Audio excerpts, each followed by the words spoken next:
আমাদের ধাঁধা superfast channel ইউটিউবের পক্ষ থেকে জানাই স্বাগত। আমাদের ভিডিও দেখার পর লাইক, শেয়ার, কমেন্ট ও সাবস্ক্রাইব করে দেবেন চ্যানেলটিতে। ভারত কবে কোথায় প্রথম সংবাদপত্র প্রকাশিত হয় তার নাম কি? 1780 খ্রিস্টাব্দে 29 জানুয়ারি, কলকাতা। নাম হিকিজ বেঙ্গল গেজেট। ভারতে কবে কোথায় প্রথম ছাপাখানা প্রতিষ্ঠিত হয়েছিল? 1772 খ্রিস্টাব্দে, মাদ্রাজে, বর্তমান তামিলনাড়ু। ভারতের প্রথম টেলিফোন কবে কোথায় চালু হয়? 1881 খ্রিস্টাব্দে, কলকাতায় চালু হয়। ভারতের প্রথম ডাক টিকিট কবে কোথায় চালু হয়? 1854 খ্রিস্টাব্দে, ইংরেজ শাসনকালে, অবিভক্ত ভারতের করাচির প্রদেশে। ভারতের প্রথম রেল চলাচল কবে কোথায় শুরু হয়? 1853 খ্রিস্টাব্দে, 16 এপ্রিল, মুম্বাই থেকে থানে পর্যন্ত। ভারতের প্রথম বিদ্যুৎ সরবরাহ কবে ও কোথায় চালু হয়? 1896 খ্রিস্টাব্দে, দার্জিলিং শহরে। ভারতে কবে কোথায় প্রথম কলেজ প্রতিষ্ঠিত হয়? 1800 খ্রিস্টাব্দে, কলকাতায়।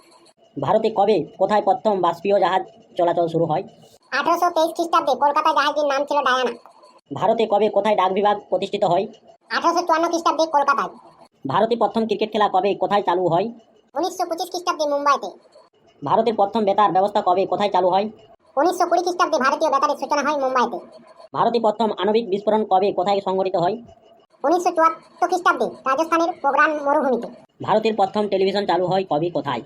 1959 সালে, দিল্লিতে। ভারতের প্রথম কৃত্রিম উপগ্রহ উৎক্ষেপণ করা হয় কবে?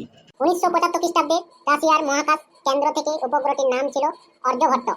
ভারত প্রথম কবে চাঁদে মহাকাশযান পাঠায় তার নাম কি? 2008 খ্রিস্টাব্দে, চন্দ্রযান 1। ভারতে প্রথম কবে কোথায় প্রথম ট্রাম গাড়ি চালু হয়? 1881 খ্রিস্টাব্দে, ঘোড়ায় টানা ট্রাম ও 1902 খ্রিস্টাব্দে, 27 মার্চ, ইলেকট্রিক ট্রাম কলকাতায়। ভারতের প্রথম কবে কোথায় ফুটবল খেলা শুরু হয়? 1889 খ্রিস্টাব্দে, কলকাতায়। ভারতের প্রথম পাতার রেল কবে কোথায় চালু হয়? 1984 খ্রিস্টাব্দে, কলকাতায়।